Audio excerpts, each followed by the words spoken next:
What's going on, y'all? We're biking back.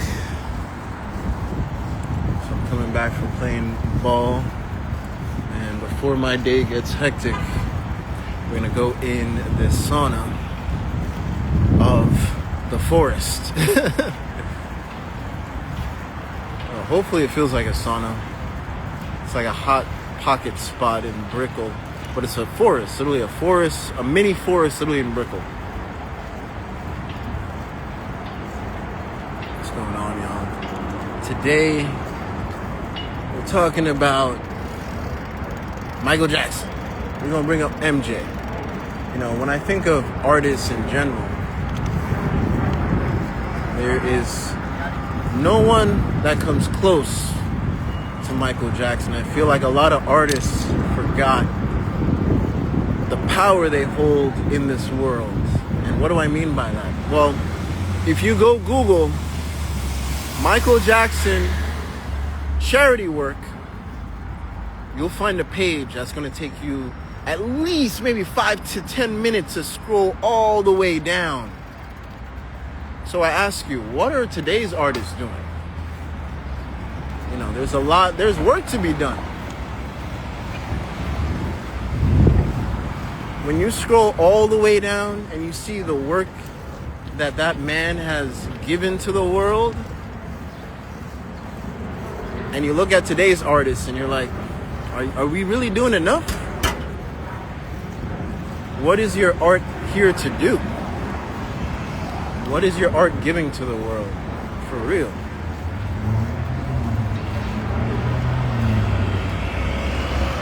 And, you know, we can look at Bad Bunny, respects to Bad Bunny. You know, I could care whatever you want to say. It's what you do, right?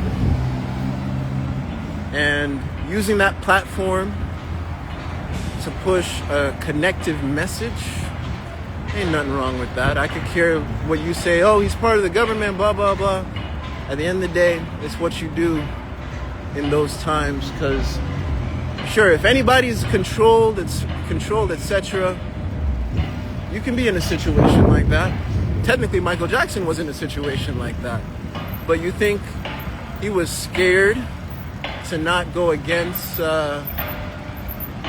these child molesters and these pedophiles? I don't think he was scared because, you know, we saw how everything ended. But at the end of the day, how are you using your artistry to empower others, save others? What's up, Rich? We'll do a podcast with Rich soon. You know, how are you using your art? Because art is very powerful. If it ain't that powerful, then, you know, why aren't your local churches, your local religious institutions, you know, when you look at what Michael Jackson has done by himself, Jesus Christ, for real. You know, as artists, we have a lot to look up to in terms of what we can do for and in the world. I think it's important to remind ourselves that we have that power. And literally, again, scroll for yourself. Google Michael Jackson charity work. And it's wild that, of course, yeah, he was in the Epstein files. And they made him the fall guy when he was trying to help people and help kids. Isn't that wild? I'm like, wait, that's really in the Epstein file? And I'm not surprised, because like I said, 2009, like years ago, while everyone was in the getting lunch, I was in the library looking up conspiracy theories, etc. And so many years go by, and you're in that space, and you realize the biggest conspiracy of them all is being in the present moment, your health. Because without those things, whatever you oppose or you're not with in the world, etc., you still gonna need a foundation to just do things, right? So that doesn't change. Doesn't matter how much ego you have. right? For instance, there's so much ego in the sense of something that has been here for ancients of times. For instance, combo, right? And some vegans are against, oh, they're doing XYZ to the frogs. I get that. I respect that. But at the same time, this is an ancient practice that, you know, some people don't have access to certain medicines, etc. in the heart of the jungle. And you want to go crazy with your ego saying that you're not supposed to do this. Going to their tribe and telling them how to use their own medicine that has been helping someone maybe on their deathbed. And you're going to tell them, no, don't do this because blah, blah, blah. These ancient plants, these ancient medicines, they have been here longer than your ego. These ancient practices, they've been here longer than your ego. These ancient ways of doing things, of realizing the unseen, has been here longer than your ego. It has been here longer than your convenience as well. It's very convenient to sit back online and look at a culture or a tribe and tell them they're in the wrong. Meanwhile, they don't have access to all the things you have, right? And you're gonna go in there and criticize them one by one.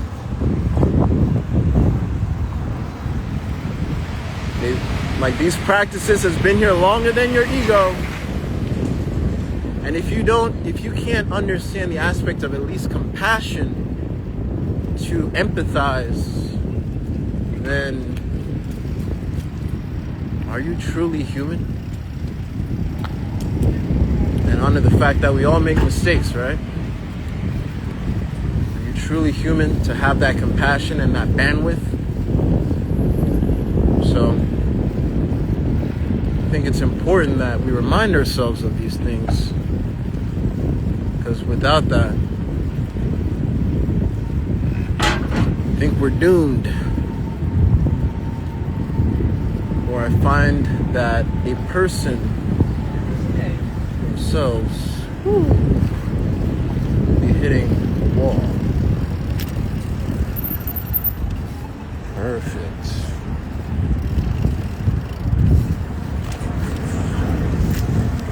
On. We're going to the magical forest. So here's Brickell, like I said, and literally to the right you have all this forest just fenced up, but I'm about to go in there, tap in with the breath,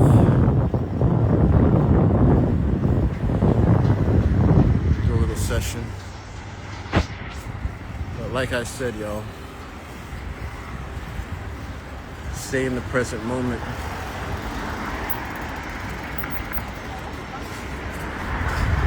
And ask yourself, how and what and why can I use this now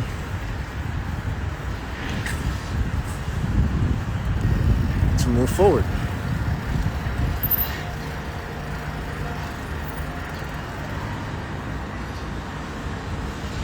Everything is allowed in this boundless freedom. I love that. All right, let's chain the bike up here.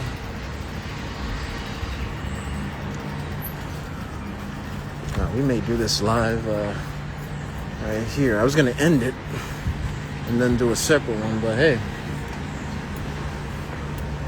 we here.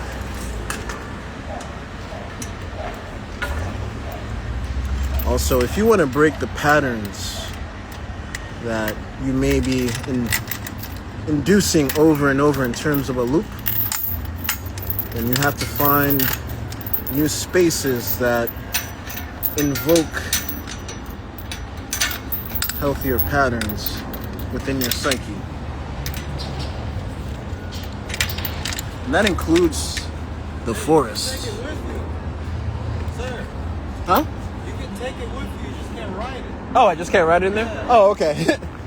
Thank you. You because actually in the front, in the main facility, outside, we have the bike rack so you can chain up. Oh, I do see that. Yeah. Yeah, the green one. I didn't know whether or not I could bring it inside. Yeah, no, you can bring it inside, you just can't ride it. Just can't ride it. All right, thank you. Yeah, you're welcome. That's the...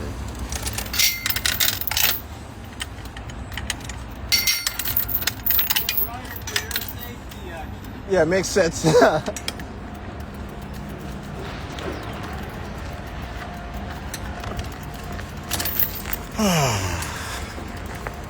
How underrated is placebo? How underrated is placebo? It's very underrated. For instance, I do have someone in the telekinesis world, right? And the way that they're pushing me to go on their lives and interact with them and all that, I'm like, where is all this force coming from? Don't you have enough energy to do all the things you're doing? Like, well, what do you need me for? You know? And then you realize within the great oneness, even things like telekinesis, telepathy, etc., all things are seen, all things in their proper places. My thing is, when it comes to things like that, you know, why aren't we getting people off the wheelchair to use their telekinesis, right? Meanwhile, I'll just have a breath session and people will actually start to feel their legs during the breath session, right? So my thing is, hey, I love and respect the telekinesis, etc. You know, all the things of that nature. Don't get me wrong. It's a great energy practice. But how can we be utilizing things like that to get the immobile mobile? You know, I focus on personally moving the immovable. Think on that. Right? So, yes, when you walk, when you move in general, you're doing telekinesis. Because not everyone can move their hands. Not everyone can move their legs. But I have read, I need to find that ancient book. It's a very ancient book. But yes, you can use telekinesis. And Joe Dispenza is a great example. Technically, in my opinion, he's using telekinesis to aid him to move again, to walk again, etc. So I would rather people start teaching people, like, hey, if you're going to teach telekinesis, it'd be great if you can teach people to move their own legs who are in wheelchairs, right, etc. Get up and walk again. So that's personally what I focus on, because at the end of the day, I'll be in certain situations. What's more important? Your health, of all things. Right? And even energy leakage, you know, that's something not to play with, especially if you're in dire situations or in general. But long term, when you look at Qigong medical practitioners who do not use, or mainly just use their energy, etc., notice how faster they age, especially if they're not doing specific Qigong practices on themselves, because most of them, you know, it's a profession. Let's be real here. It's a profession to the point where you're just constantly going and going and going. You are a certain battery. So, yeah, it's cool. It's potent. It's powerful. I think it's also important we highlight things outside of our range that we can expand on. And one of them, in my opinion, is, you know, things like getting the people in the wheelchair to move again. Getting them to feel again, excuse me.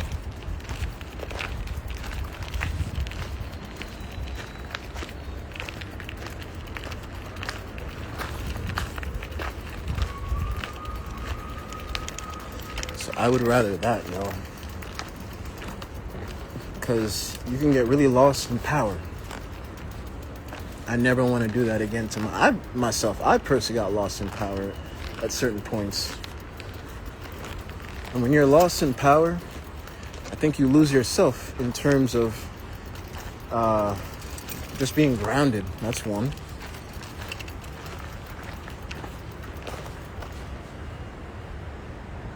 And when you're not grounded, can you truly connect to the internal within you, but also around you. And if you can't connect to the things around you, that also comes from source. And it feels like you're lost in a sense. And then you get lost in yourself in the sauce. Look at this beautiful pond. I love coming here.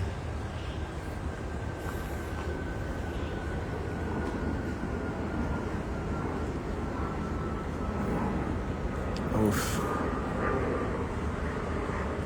What's going on? I'm gonna try to find a spot where we can do a little breath session, y'all. Let's see. I don't want to be too in the middle of nowhere or blocking anyone's way. Oh, this place is amazing. But they also have benches where you can sit down. Also some info about the plants. This is wild coffee. They got wild coffee over here, yo. You can see the spiral. Oh, which one? In the pond? Good eye. Good eye. Breathful day, Maria. I think my Spanish side just came out there saying Maria. I'm actually part Cuban.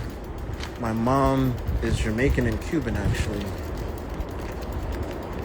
And speaking of Jamaica, I want to say thanks to Vital Frequency, because apparently they're closing up shop. And oh, snaps. Alright, let's move over here. It's a spot in Jamaica, and I haven't been in Jamaica in over a decade. And it was last year, 2024. I went, and it was just nostalgic. It was breath of fresh air for real. And then I remembered, going there, you realize Jamaica is also on a mountain. And it's also low-key on a pyramid. It's on a pyramid bed. What does that mean? When you go down into the ocean, oh, this is nice. I like to do things next to the water, so you can do it here. Yeah, when you go down to the ocean,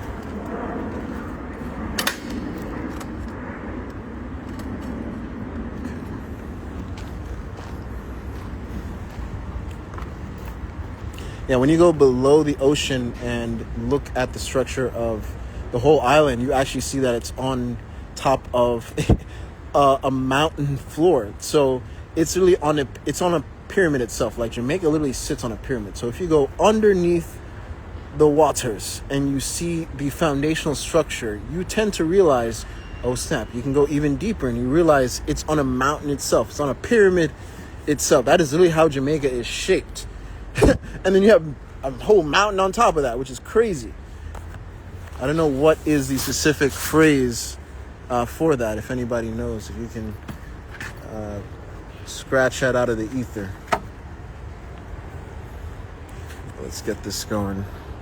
Hope you find a good spot. Yes, this is a really good spot. Have I ever tried Coffee Berry? Coffee Berry? No. Never tried Coffee Berry. Tried coffee. Not a fan of coffee. I'm more of a cacao guy. I love cacao. Cacao makes me go, wow. Cacao is something I go crazy on when I'm on liquids. And I started also mixing cacao with oolong. So if you've never tried that, I highly suggest that. You can mix cacao low-key with a lot of different herbs that complement cacao. So you don't always have to just drink cacao by itself. You can, if you want, you can even add mint or even ginger. Excuse me. You can even add ginger to cacao at least. You don't even have to add mint. But I was saying ginger is a good add-on as well. So just know that when it comes to things like cacao and those type of teas, even matcha, you can add ginger. Roses. You can even add roses. Yes. What's up? Of course it does. What do you think's coming out? Cacao is amazing. I just realized I'm down the road from a cacao farm. Yes, if you can, go crazy for cacaos. It's a stem cell supplement as well. I honestly feel like any supplementation nutrition is just honestly stimulating the nutrition within you. Because at the end of the day, the cells don't really eat. In my opinion, they get stimulated.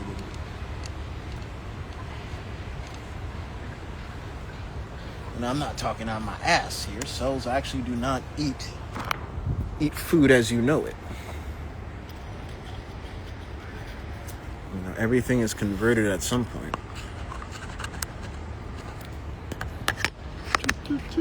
Are you in Miami? Yes. Surprisingly, yes. This is in the heart of Brickell, Miami.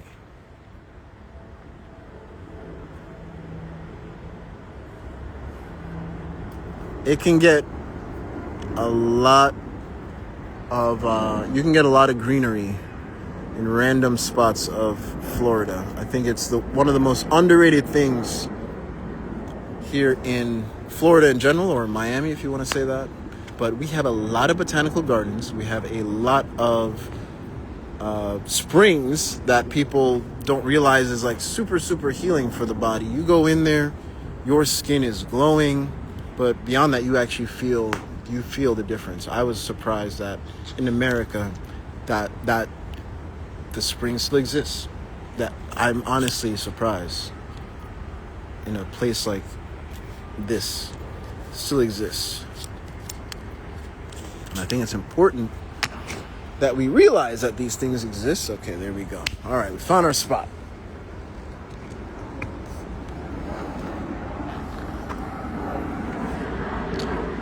I learned that balance everywhere, yes. All right, we found our spot.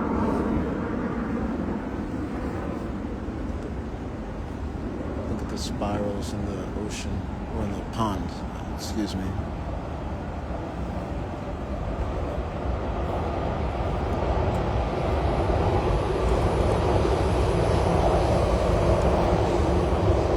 You heard that train? I'm not kidding. We're literally in the heart of Brickell. Oh, that was really cool. So all this time I could have brought my bike here. One second, guys. Let me move this over.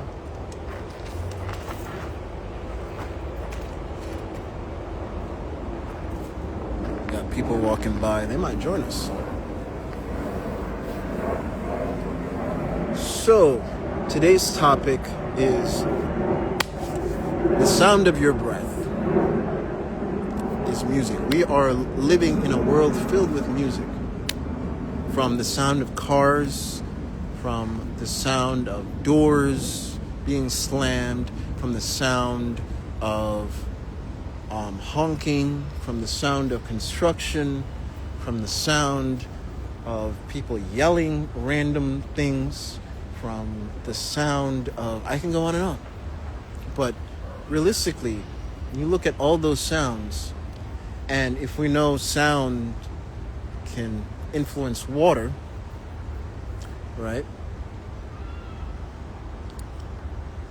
If we know that sound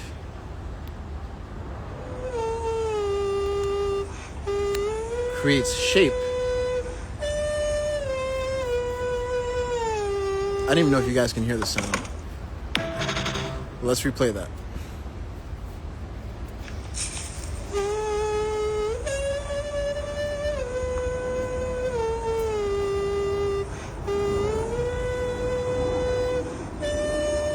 So if you can't hear the sound, they're literally singing. And you can hear the sound. All right, perfect. So with that being said, if you can see that your sounds that we create literally create shape. So the doors being hit, people banging on random stuff, all the random sounds you could possibly think of. What kind of shapes are they making? Well, how is those shapes affecting you and your blood? One of the things that allowed me to go way longer on a liquid path, if you will, or lifestyle, was sound. I did this one sound healing session. It was like my second week on liquids, and I made friends with a sound healer at the time, and he was so good. Like, he had people that were crippled, walking up, like, I shadowed the dude for a good year, a whole year. Even when he first got certified, like all that stuff, shadowed him for a whole year. And we finally did like a personal one for myself. And the more I was with him, the more he was playing the bowls, etc., I could feel how the sound would echo right into my body, right? And how it felt like I was being supplemented. I felt like I was being like my spirit was being hugged in a way that felt secure. I don't know how to fully embody it in words, in a sense, but it just has layers that ripple, and that ripple, you feel the ripple not dissipating. So it feels like an endless ripple that oscillates within your body when that sound starts to digest. And I could feel it way more on liquids. I'm actually not on liquids right now. This is like my second year of eating. And I'm going to go for like 8 years as I'm slowly integrating back into liquids. And I'm doing it every other day. And what I notice, the days when I'm fully on liquids, I'm playing my sound bowls to myself as much as I can, right? And I notice how easier it is. And it's such an importance. If you have any type of sound tool, I'm gonna push you. I'm gonna say it. Especially if you're a sound healer, I'm gonna push you to pour water in your bowls and play it every time you come home. Just hit it once. Like, what is that? It's not gonna hurt you. It's not gonna hurt you to hit the bowl once every time you come back into the house or into the space. Maybe every time you get up from bed, just hit the bowl. Hit some type of instrument, and within a good 2 weeks, feel how that rhythm is echoing in your whole entire life. How it, just that one little chain, that one shift is rippling into your whole life. Because if you really want to break any pattern, no matter how small it is, that tiny ripple can create major effects beyond your imagination.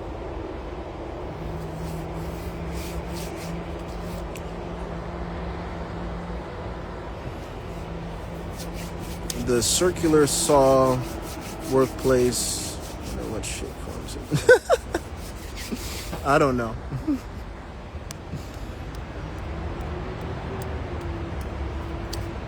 So, going back to the aspect of sound, because I was just answering his crazy question. But going back to sound is food. That's my main point. Sound can be food. Sound can be also supplements. I know that for a fact, because with our home scalar frequency, right? We had someone that was deficient in vitamin D, right? And he ran vitamin D frequencies, and I pushed him to go outside, of course. That's how you naturally get it. But he's not in a space where he could do that. And running the frequencies, within a month, he went to go get his blood tested, and the vitamin D levels were way higher, in a sense. So frequency, right? It's important to understand that also nature in itself has this frequency. For instance, if you can remember, I'm going to give you a little homework with this one. If you can remember the sound of a natural, like the sound of water, for instance, if you can go to a space where you're hearing water, and this is a trick here. It's not about playing the sound. It's about you physically being in the moment, because it's a different type of experience. This is someone coming from an A&R specialist, because in the world of sound, yes, I'm in there. I'm in there. I know the power of even listening. So going with that, if you're next to a waterfall, right, remember the sound of the waterfall.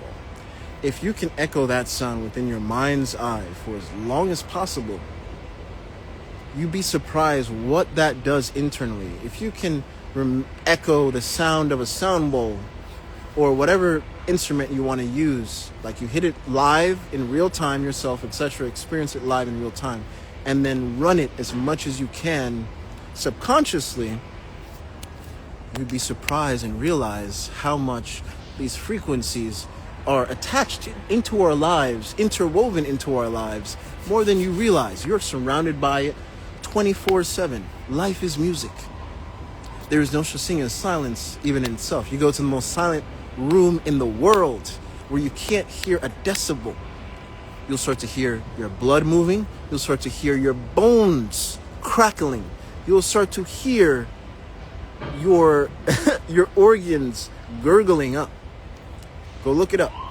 The most silent place in the world that absorbs sound, etc. People start losing their minds. They can't stay in there for over an hour. I feel like because they don't have a good relationship with their bodies and sound. That's just my opinion. Because I feel like I could be in there and go on a full internal psychedelic trip just listening to my blood. Are you kidding me? Because what's the sound of blood? It's breath. Why? Well, what moves the blood? Pressure, breath. So don't you think there's a powerful feedback loop? Even you hearing my breath, you feel a certain way. There's a reason why people say when I'm live and doing stuff with you, I feel different versus when I'm doing it by myself.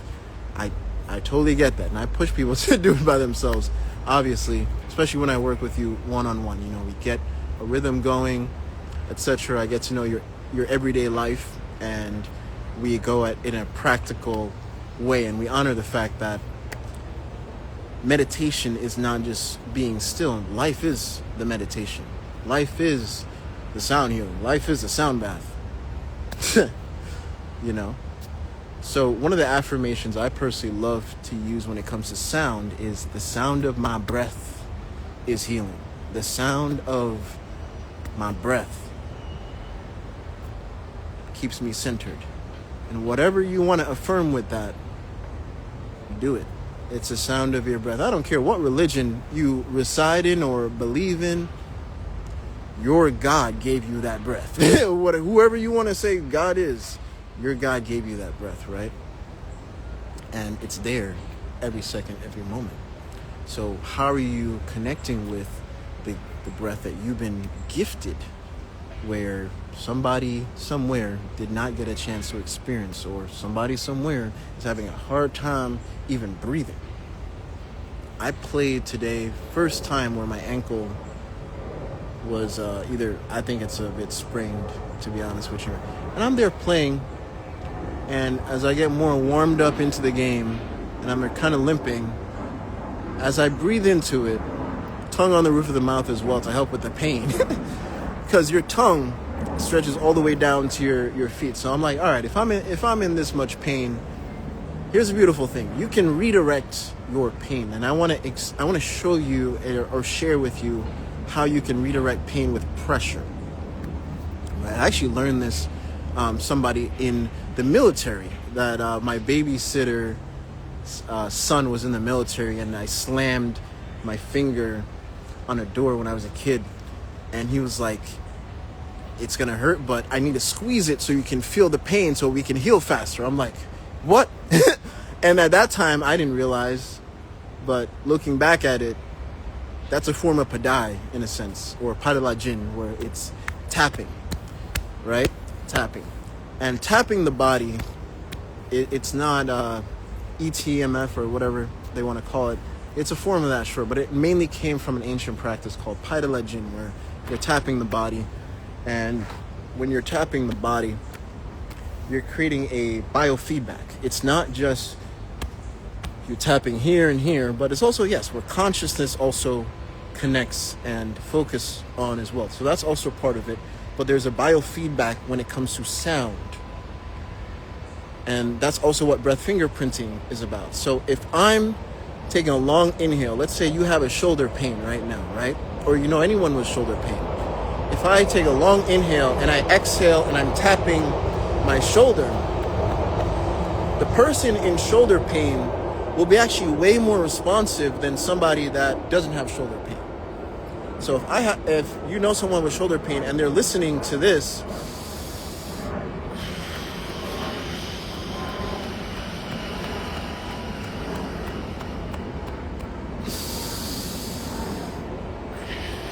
they're going to be more receptive to it. You know why?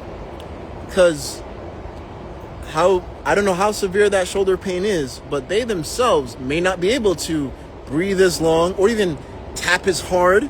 But when they're listening to that, it's the same as similar to how people, when they feel the rain coming and they have implants, right? And they feel that that rain coming and their implants are reactive to the atmosphere, right? It's the same feeling. That's mirror neurons.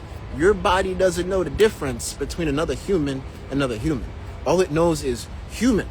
So if a human is reacting, you're watching a movie and they're running away from a killer or somebody chasing them down, your body is reacting in that same fear state or reactivity, because the body doesn't know the difference. You can tell it, yeah, I'm watching a TV, I'm watching a show where this person is just running away from the other person. So going back to even social media in itself, you see the whole psyop in itself. So be careful of what you also consume on a daily basis as well, because you're ingesting that on a daily basis. That is really part of you. So our relationship with sound needs to become connective, because if it's connective, doesn't matter what sound we're being quote unquote surrounded by. If I'm listening to that, yes, there's construction in the back, but wow, I'm still listening to my breath, right? Because I've acknowledged that the sound of my breath is healing. The sound of my breath is invigorating. The sound of my breath is supporting my biology. The sound of my breath, and I can go on and on and on. And I encourage you to build that relationship by just affirming the sound of your breath, and see how that shifts your whole relationship with sound and just breath. So for instance, I worked with somebody that had a really pet peeve of people eating with their mouth open, right? And he worked in a space where he had to just deal with that with his coworkers, because that's what he has to deal with. So when we built a deep relationship with the sound of his own breath, he was actually very less irritated. He was very surprised of how less irritated he was just sitting there, and also just listening to the sound of his breath, but also how he didn't feel as like reactive. He just wants to be very reactive, listening to the sound of other people, munching, etc. But here's the other factor. They're also breathing around you. They're also doing the same biology that you have. So how is your relationship with yourself going to reflect with the relationship that they're echoing? And this is why I do the work that I do, and why what I share is a form of a protest to the opposing aspects of what the mainstream is pushing, of what people may feel as destructive, etc. How can one become so destructive if they have a deep relationship with themselves? How can one do unspeakable, crazy acts to kids or anybody that doesn't deserve it? How can one even get to that place if they have their internal not even secure, but they have a healthy relationship with their internal state, which is also the sound of your own breath? And I go to the biohacking spaces, I go to the wellness spaces, right? And when I say a 24-hour breath session, people look at me like with crazy heads, like especially in the West world. But if I go to the East, if I go to Bali, if I go to China, if I even go to Jamaica, especially in the wellness space in Jamaica, any place outside the U.S., respectfully, if I say 24-hour breath dojo, they're not gonna be like, huh? Like, oh, that sounds fun. They're like, what? So why is the West like that, right? Because everyone, I'm not saying everyone, but most people they have this ideology of how meditation is supposed to look, or things are supposed to look, right? And that's not healing. Healing is not, quote unquote, supposed to look one way, right? Going back to the ego-driven person that could care less about ancient practices and going into these ancient spaces and telling them how to live their lives when it's been aiding them and they're healthy and they're living the way they're living, not bothering anyone in society. But you, with your ego, you want to go into their cultural spaces and tell them how to live, right? So what's up with here? What's up with here? What is up with here to get you to antagonize because somebody is not conforming to the way you want them to?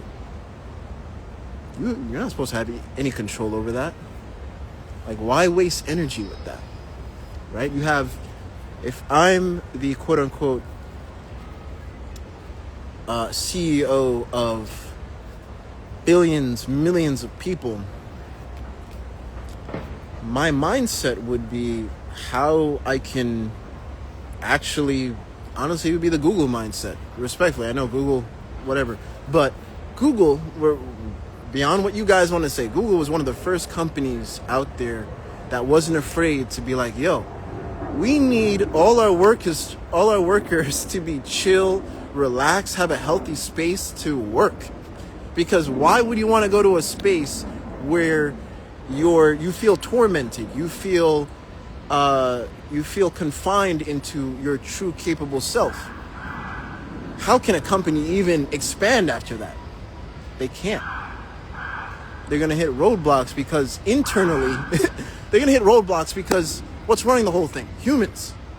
And if a human themselves hit the roadblock, how can the company itself move forward beyond that roadblock?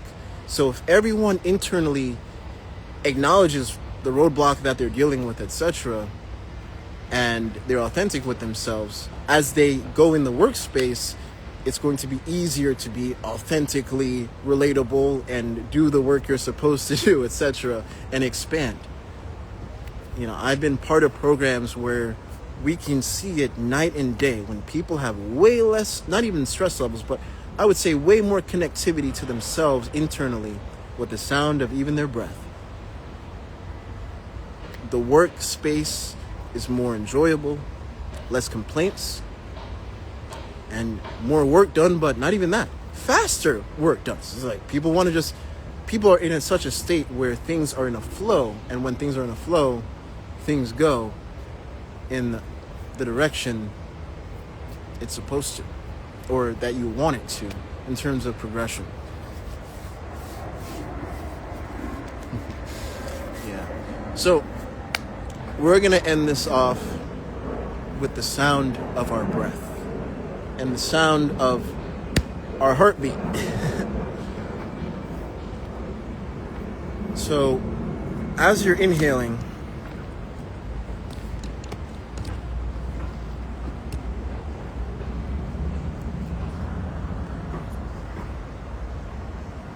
we're going to use dynamics here and playing with that.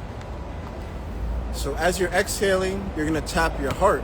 As you're inhaling, you're going to tap your stomach. I'm going to wait for this train to go by, and then we'll start. Exactly. The same goes for your home. That's a big one. That's a huge one. Let's quickly talk about the home aspect too. You know, wherever you wake up, you know, how you breathe in your space, in your everyday environment. This is why I push to be less confined, in a sense where I have to do this technique now, and etc. I push randomness because life is random. I push rhythm because life has a rhythm. Your heart has a rhythm. Your internal organs have a rhythm. The sound of your breath has a rhythm. When you're in constant chaos, Have you noticed the sound of your breath in that rhythm? Have you noticed your blood? And if your breath has a rhythm, what about your blood? Because yes, breath is sound, right? But what about your blood? How is that affecting your blood? Again.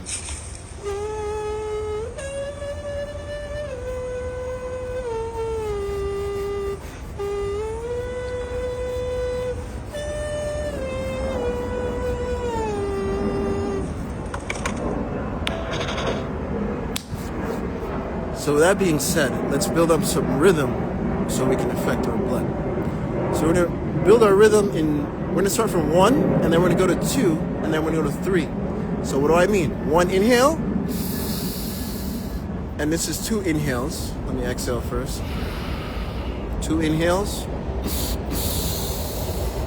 Notice I did 2 inhales pushing up on 1 inhale, and then here's 3. And that's 3. And 1 full exhale. So the whole dynamic, we're going to use 1 full exhale, but we're going to build all the way from 1 to 2 to 3 on the inhale when it comes to the pulses and the pressure when we breathe. Before we get into that, I want to acknowledge pulse. The pulse is rhythm.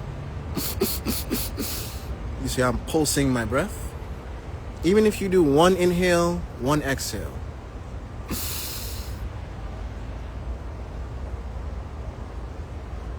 Your limit of recorded music. Oh, that was weird. But I'm not playing any music. Here comes Instagram playing around again, man. This isn't COVID, man. Come on. Come on, Instagram. Come on. All right. We back? Let me know if you guys can see me and hear me. Yeah, it's still going. All right. So sound. So going back to one inhale, 1 exhale. So that is a pulse. Exhale. That's a pulse. Whether you realize it or not, I hope this is an aha moment for you. But even 1 inhale, 1 exhale, there's a pulse behind that. There's a rhythm behind that. There's a pulse. And that pulse is affecting this guy or this lady or this organ or this spirit, your heart. How? Why? Look at people with sleep apnea. They have higher risk of heart attacks. They get a lot of heart attacks in general. Why? Because the snoring. Think about snoring. That in itself has a pulse, right? Has a bunch of even my body rejects certain breathing patterns. That's how I know it's like and I know I'm not crazy because I've had clients that have done certain types of breathing practices even in the yoga world, right? And they have a whole month or 2 months, 3 months with me, and they go like, man, I was in this session. The practitioner was leading. They said, breathe with your mouth, etc. I couldn't do it. And then he got angry at me breathing with my nose. And I'm like, that doesn't sound like an open, it doesn't sound like a healthy environment. Listen, even if you're in my space, I do push, nasal breathing, etc. But if I see you mouth breathing, I'm not going to go like, hey man, like what you doing? Like, hey, cover your mouth, breathe with your nose. People who aid in healing, and I don't want to say shaman or healers, etc. I just want to say people who aid in healing and does a very good job at it knows how to keep the peace. What do I mean by that? If you sit down with real tribes that have been doing thousands of years of their style of healing, right?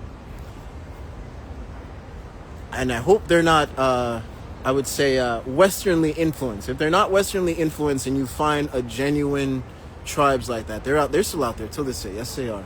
If you find genuine tribes out there, they're not the type to be like, why aren't you, doing like this? You sit down in their ayahuasca circles, etc. They're not like, why you do? They are there to aid because they understand there are thousands of different variables for a person to even enact There's thousands of different variables for a person to just snap one day, pick up a gun, and go crazy at somebody. Thousands of different variables. So how can you, as a human being, say that just because this one way you're not doing it this way, blah blah blah, that's why, blah blah? No. It's a whole factor of many different variables. So if one can also understand that, hey, if most of the majority, or at least somebody in the space, is doing it at least in a harmonious way, just like we were talking about in the mirror neurons, don't you think just because they're not doing it in the way you want them to, you're still impacting and leaving that seed? You're echoing that seed into them. You don't want somebody feeling an ill type of way. It just leaves a bad mouth in my mouth saying this, because I've heard multiple instances where this is a thing, where you're not breathing the way the breath practitioner wants you to, etc. And that's why I push people to breathe in their own pace, versus you breathing like a long ass exhale like me. You think I know a beginner is just gonna breathe as long as this?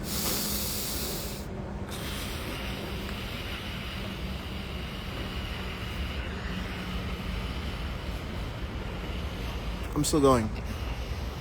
You think I'm gonna acknowledge that? Yeah, you're a beginner. Let's start breathing this way.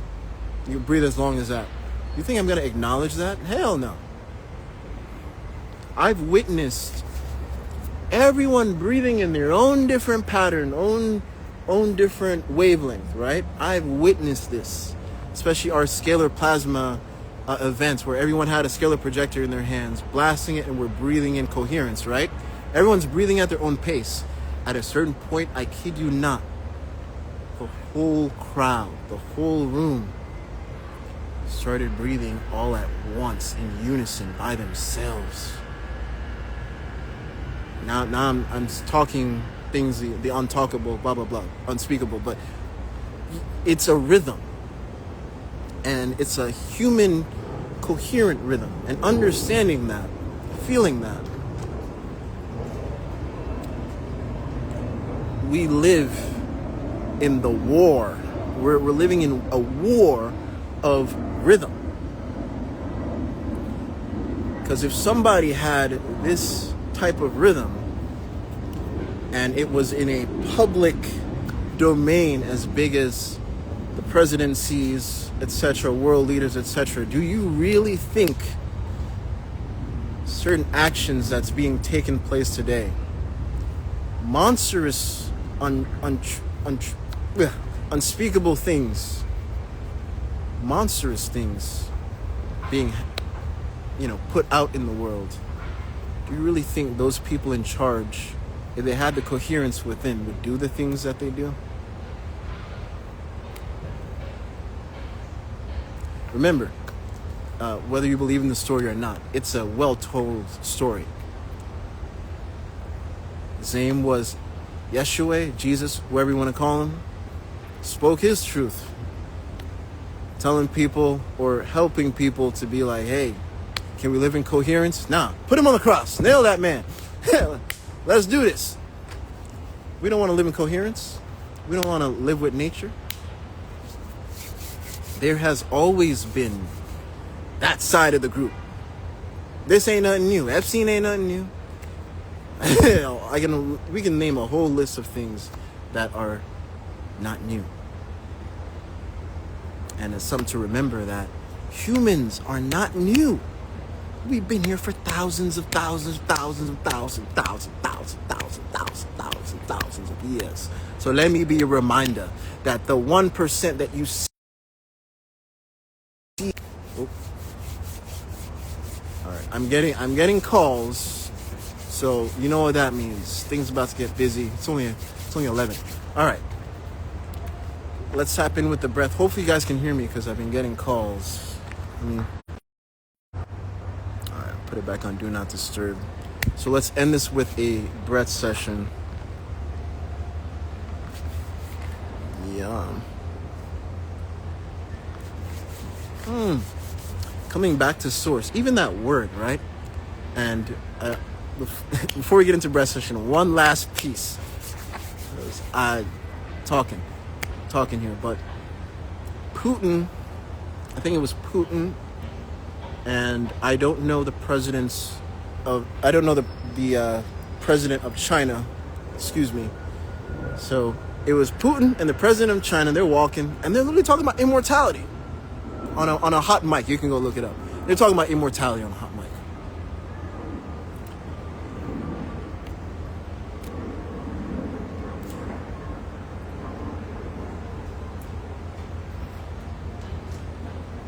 For a person to have that awareness, to even acknowledge, and they even said to themselves, like, yeah, we should be living hundreds of, like our ancestors, hundreds and plus years, right? Like our ancestors. They know this because, listen, Putin just opened up the vault and showed you Black Jesus. Come on now. What do they know? Come on, the president of China. You don't think they have a whole list of chi masters doing this shit? Oh, behind closed doors. Oh, we know this chi master lives here. He's over 100 plus. You don't think they have a whole dossier of that shit? Kung Fu in itself was a military. All right, I can go on and on into that. But my point is, you have the world leaders talking this shit, talking immortality.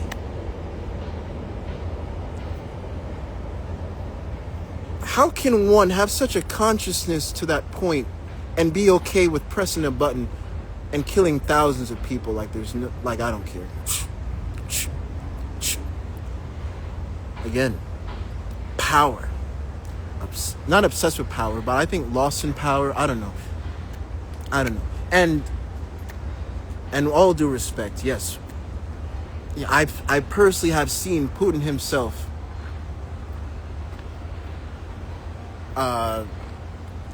give respects to the dead, etc. But how can one have such a consciousness to just press a button and still say, game over?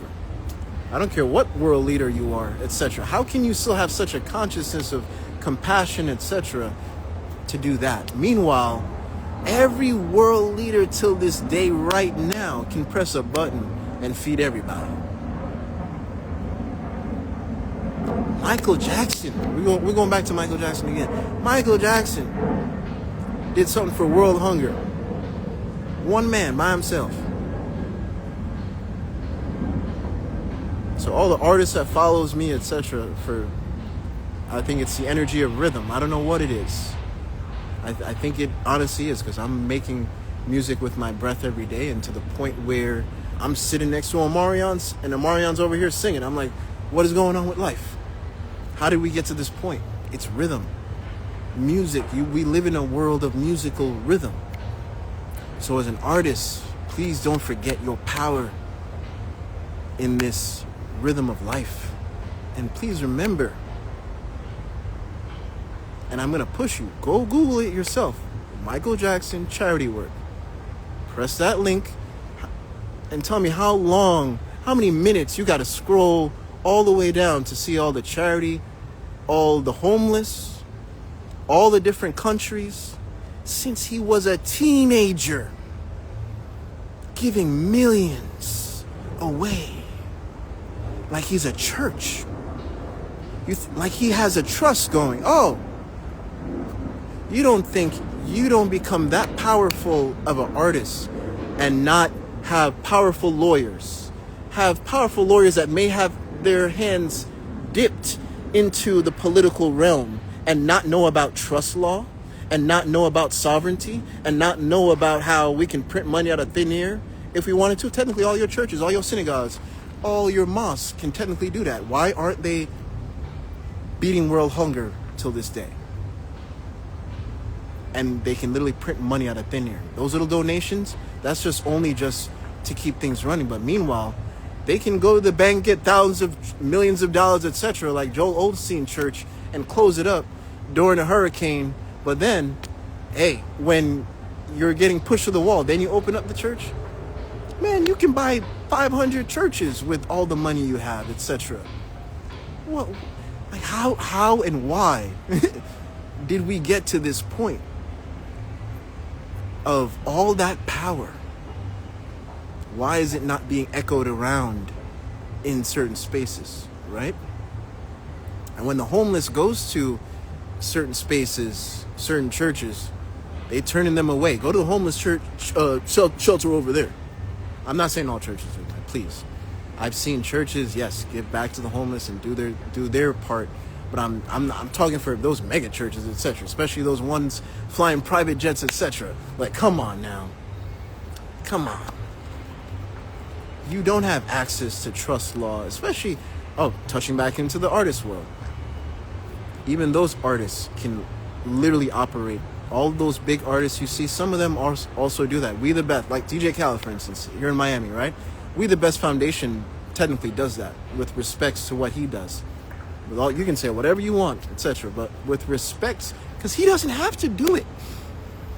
And sure, you can look at it tax purposes, blah blah blah, but no, he doesn't have to do that. He could literally take all that money. You can criticize. It's so easy to criticize all these artists that has given you public attention.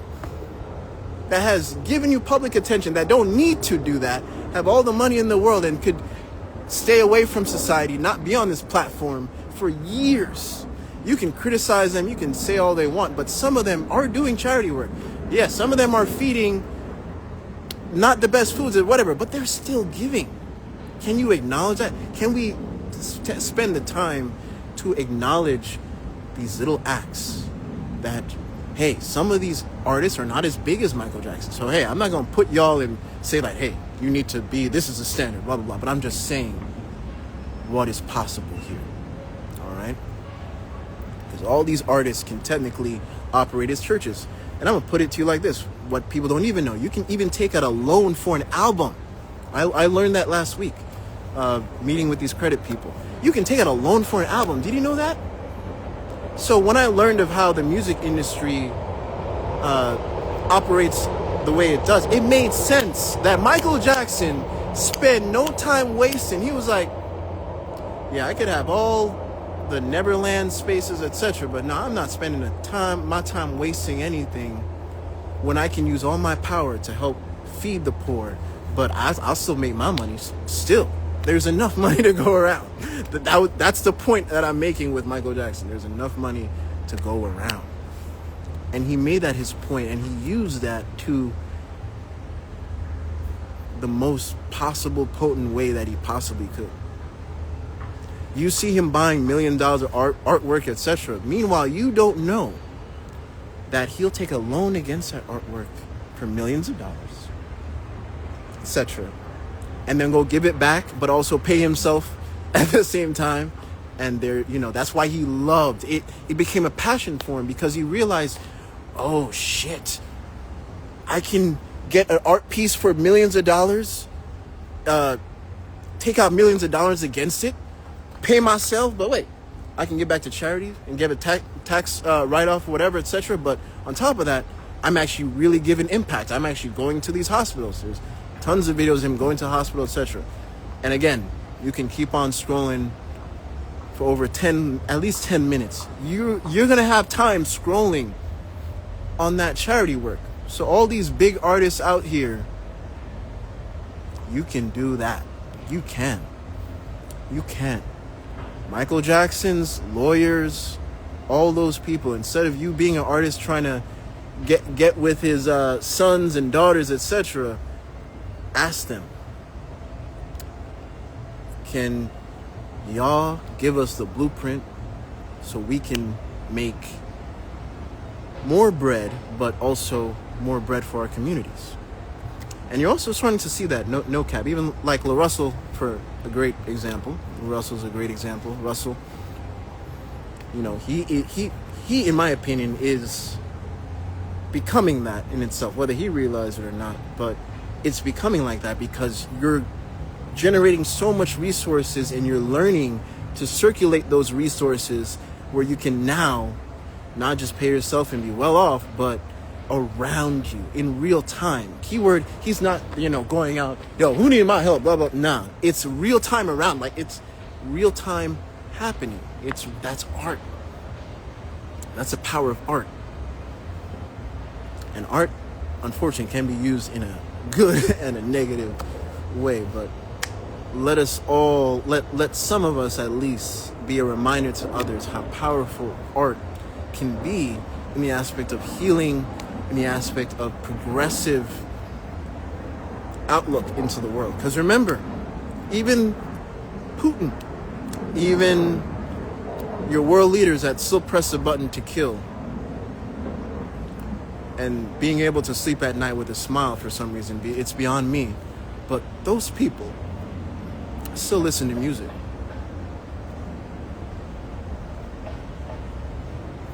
So, with that being said, it's echoing out there. And just do your part as best as you can, beyond your imagination. And the key word is beyond your imagination, because that is the standard. It shouldn't be, this is the standard, here's a wall. No. The standard is beyond my imagination. So when, back when I was starting up this whole breath revolution, right? We had some breath therapy people or breath work people, they say, oh, you're supposed to offload CO2, blah, blah, blah, when you're high intensity, blah, blah, blah. Meanwhile, I'm there breathing with my nose, still not doing any of that. Like, we need to raise our own standards here. We need to show, or if you go, listen, if I go to a village where they do hunting almost every day, right? They're going to love me. You know why? I may not be doing the hunting, but what I mean is I can go with them, travel with them, and they're going to be like, oh, you can breathe. It's not about, oh, let me hunt with no, they understand that it's about breathing, because when they do hunt, when you look at the real villagers hunt and those tribes, etc., it's not about, let me go, hunt after this animal, etc. No, I'm going to let that animal get tired as hell and follow that animal till they get tired, running, etc., blah, blah, blah. And we're jogging and keeping a pace and not getting tired, breathing mainly with our nose, and then boom, that animal gonna get slaughtered. So in terms of how they hunt, that's how they hunt. So anyone that wants to talk about being wild, etc., man, the wildest thing you can possibly do, if you really want to be wild, is get connected with your breath, right? Because you can be wild in so many different factors, etc., but when you're in the village and you're in the jungle, your breath is key. Your breath is also information to other people to help come find you. Your breath is also a compass as well, because your breath is also feeding you information of your environment. Because if you're in a frantic fight or flight state, there is no way in hell you are reading your environment to the best of your ability. So I'll put it to you like this. If I'm playing basketball, and I was in pain today, so I can put it to you like this too. I'm in pain, right? And I noticed when I'm in pain with my ankle being sore or whatever, I notice I'm like I have the urge to mouth breathe.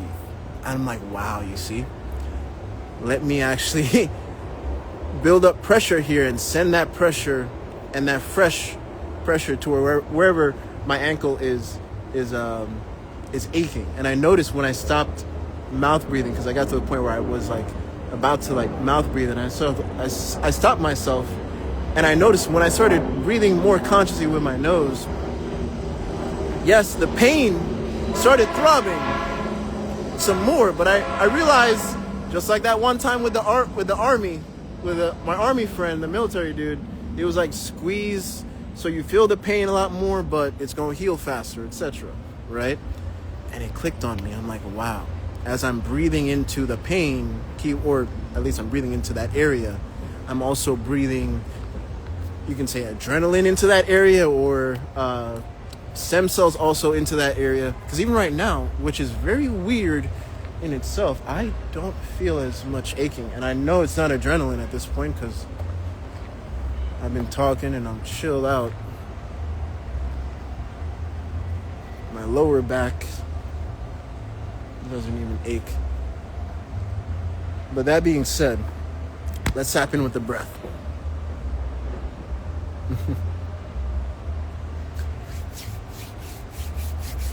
Thank you all for staying here. Oof, we have a little bit of time left. All right, so to end off with this breath and sound, as you inhale, I want you to tap your stomach. So tapping your stomach as you inhale. And if you can, push in your stomach. So I even do a stomach vacuum. And the reasons why I push for stomach vacuums on the inhale is that is the most sensitive, traumatic spot in your whole entire body, the center. So as we're creating pressure and rhythm, I want you to exhale on your heart. And you're breathing at your own pace. You don't have to follow me. Inhale, right hand, tapping the stomach center.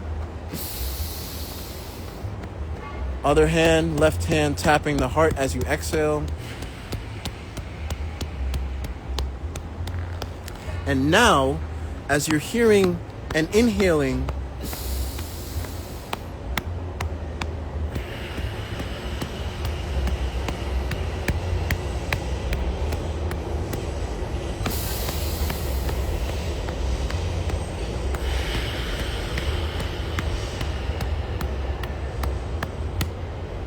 you're breathing with rhythm, but you're also taking in rhythm.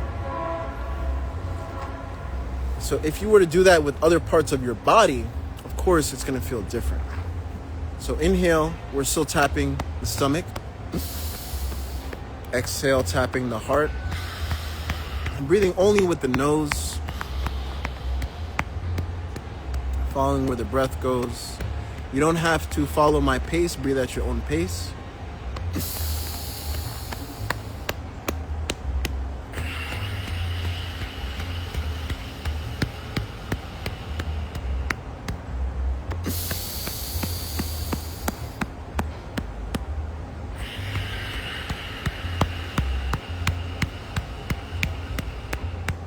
And longer, slower exhales as you go.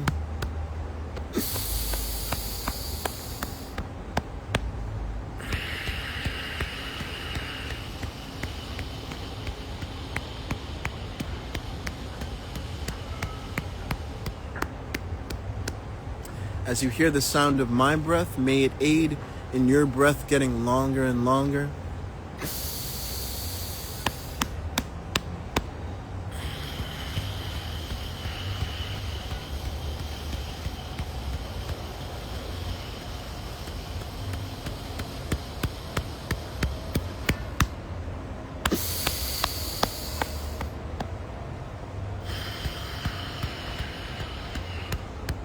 Keep on tapping.